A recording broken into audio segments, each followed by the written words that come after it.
Future సిటీలో ఏర్పాటు చేస్తున్నటువంటి సమ్మిట్ కార్యక్రమంలో వివిధ డిపార్ట్మెంట్లకు సంబంధించినటువంటి మరి తీడితెన్నులు అంటే ఆనాడు ఏ రకమైనటువంటి కార్యక్రమాలు రూపొందించారు, దాని తర్వాత ఉమ్మడి రాష్ట్రంలో ఏ రకమైనటువంటి పనులు చేపట్టారు, ఇప్పుడు గత ప్రభుత్వంలో ఎలాంటి కార్యక్రమాలు రూపొందించారు, ఇప్పుడు కాంగ్రెస్ ప్రభుత్వంలో ఎలాంటి ఒరదడి ఉన్నటువంటి పరిస్థితి ఉన్న నేపథ్యంలో దీనికి సంబంధించిన కార్యక్రమాలు కూడా ఒక్కొక్కటిగా ఉంటాయి.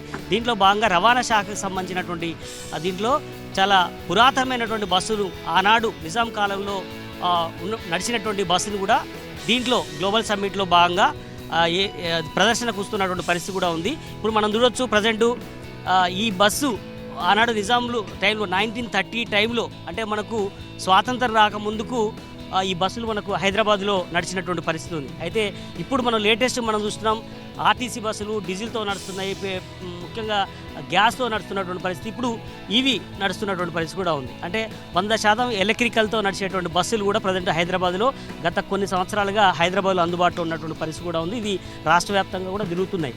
అయితే ఇప్పుడు ఈనాటి నుంచి అంటే ఆనాడు ఉన్నటువంటి ఇలాంటి బస్సు నుంచి ఇప్పుడు ఈవీ వరకు నడుపుతున్నటువంటి రవాణా శాఖ వాటి ఆ తీరుతెన్నులు ఏదైతే ఆ సంవత్సరం నుంచి ఇప్పటి వరకు దాదాపు 80-90 సంవత్సరాల నుంచి ఎంత పురోగతి సాధించింది రవాణా రంగంలో అనే విషయం మీద కూడా పొన్నం ప్రభాకర్ కూడా మనకు మొన్న జీ ఎక్స్క్లూజివ్ కూడా ఆయన మాట్లాడారు. ఒకసారి మనం ఈ బస్సును చూద్దాం. డేట్ ఆఫ్ కమిషన్ అంటే 18/4/1932లో ఈ బస్సు తీసుకొచ్చారు. అది బయట దేశం నుంచి తీసుకొచ్చారని కూడా ఆర్టీసీకి సంబంధించినటువంటి అధికారులు చెప్తున్నారు. ఒకసారి ఇది NSR-RTD అనేటువంటి పేరుతో ఈ బస్సు ఉంది. ఒకసారి మనం లోపలికి వెళ్దాం. ఆనాడు ఎట్లాగో మనం 1930లో మనం పుట్టిలేం చేయవాడు ఇప్పుడు ఈ బస్సును ఎక్కే ప్రయత్నం మనం చేస్తాం. ప్రజెంట్ ఈ బస్సు టోటల్గా 4, 8 + 10 టోటల్గా 12-13 మంది కూర్చునే విధంగా ఈ బస్సును ఆనాడు రూపొందించినటువంటి పరిస్థితి కూడా ఉంది. ఆనాడు ఎవరెవరు ఇక్కడి నుంచి ఎక్కడ దాకా నడిచింది బస్సు అనే విషయం కూడా మనం తెలుసుకునే ప్రయత్నం చేద్దాం. ఆర్టీసీకి సంబంధించినటువంటి ఈ ప్రదర్శనకుంటున్నటువంటి అధికారులు కొంతమంది మనతో ఉన్నారు, వాళ్ళతో మాట్లాడించే ప్రయత్నం చేద్దాం. సరే, ఈ బస్సు ప్రత్యేకత ఏంటి సార్? అంటే ఈరోజు గ్లోబల్ సమ్మిట్లో తీసుకురావడానికి ప్రధాన కారణం సార్, ఇది మా ఆర్టీసీకి క్రౌన్ పీస్ సార్. ఇది మొట్టమొదటిగా మాకు 1932లో మాకు ఆర్టీసీ అన్నది 27 బస్సులతోటి స్టార్ట్ అయినాయి. అప్పుడు Nizam state road transport rail cum road transport డిపార్ట్మెంట్గా ఏర్పడినప్పుడు ఉన్నటువంటి 27 బస్సుల్లో ఇది మొట్టమొదటి బస్సు సార్. ఇది ఈ బస్సుని అట్లే జాగ్రత్తగా మెయింటైన్ చేస్తూ ఇది లండన్ నుంచి వచ్చిన బస్సు సార్. ఆ లండన్ నుంచి వచ్చిన బస్సు అప్పుడు ఎవరంటే 18+1 సీటింగ్ కెపాసిటీ. ఇది అప్పట్లో గుల్జార్ హౌస్ నుంచి రాణిగంజ్ ఆపరేట్ అయ్యేది. ఆ తర్వాత నిదానంగా నాందేడ్ అట్లా ఆపరేట్ అయినాయి సార్. కాబట్టి ఆ బస్సుని అట్లే డీజిల్తో నడిచేది, మొత్తం డీజిల్తో నడిచేది సార్. ఇవి 2 బస్సులు ఉన్నాయి సార్. ఒకటేమో మా దగ్గర TGSRTC అదే బస్సు సార్ ఇది. ఇంకో బస్సు ఏమో బైఫర్కేషన్ అయిన తర్వాత APSRTC వాళ్ళు తీసుకెళ్లారు. 2 బస్సు రెగ్యులర్ టైంలో వాడని టైంలో ఎక్కడ ఉంటుంది? బస్ భవన్ దగ్గర బయట లేదు సార్, జోనల్ వర్క్షాప్ ఉప్పల్లో ఉంటుంది సార్. మా పై అధికారులు వారి పర్యవేక్షణలో అక్కడ దాన్ని జాగ్రత్తగా పెట్టి ఇటువంటి సందర్భాల్లో తీసుకొస్తాం సార్.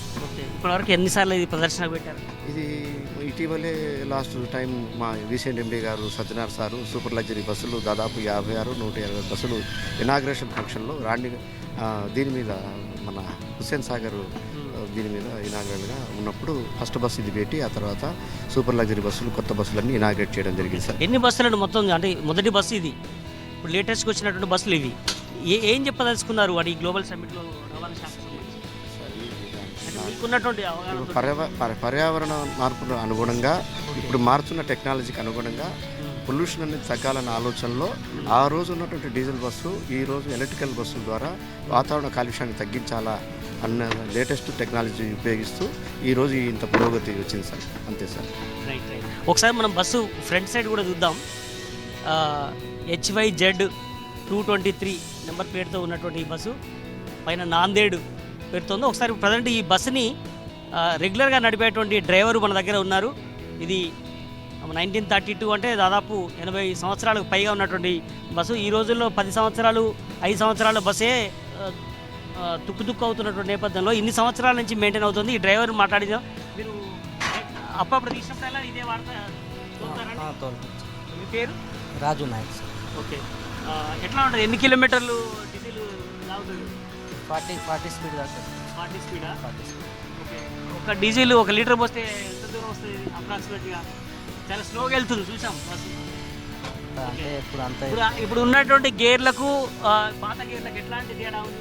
గేర్లన్నీ ఒకేసారి ఇప్పుడు బ్రేక్ వచ్చేసి దీనికి రైట్ సైడ్లో ఉంటుంది, ఎక్సలేటర్ మిడిల్లో ఉంటుంది, క్లచ్ వచ్చేసి లెఫ్ట్లో ఉంటుంది. ఈ జెన్యున్గా అయితే ఇప్పుడు ఉన్న బళ్ళకన్నీ బ్రేక్ మధ్యలో వచ్చేసి ఎక్సలేటర్ రైట్ సైడ్కి వస్తుంది. ఇది వచ్చేసి ఎక్సలేటర్ మిడిల్లో ఉండి బ్రేక్ వచ్చేసి రైట్ సైడ్కి వచ్చింది. ఎక్సలేటర్ మిడిల్లో ఉంది, గేర్స్ వచ్చేసి మామూలుగానే ఉంది సార్. ఇప్పుడు సిటీ నుంచి నడుపుకుంటూ ఇక్కడ దాకా రావడం అంటే చాలా దూరం కదా, 60-50 కిలోమీటర్లు సిటీ నుంచి వచ్చాం మనం. మీకు ట్రాఫిక్లో కానీ బయట ఏమైనా ఇబ్బంది అనిపించిందా? ఏం లేదు సార్, స్లోగా వచ్చాను, బాగా వచ్చేసి అయిపోతుందా మధ్య మధ్యలో? ఏం ఆగలేదు సార్, కండిషన్లో ఉందా? కండిషన్ రన్నింగ్లోనే వచ్చాను.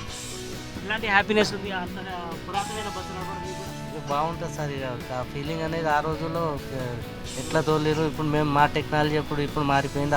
ఆ రోజుల్లో ఎట్లా తోలిరు అనేది మాకు కొంచెం యాంగ్జైటీగా ఉంటుంది. రైట్, ఏదైనప్పుడు కూడా ఈ బస్సులు కొంత మళ్ళీ కలరింగ్ చేసినటువంటి పరిస్థితి కనిపిస్తుంది. ఇది 19 సీటర్ ఉన్నటువంటి బస్సు ఇది. మొత్తం డీటెయిల్స్ అన్నీ ఈ బోర్డులో ఉన్నాయి.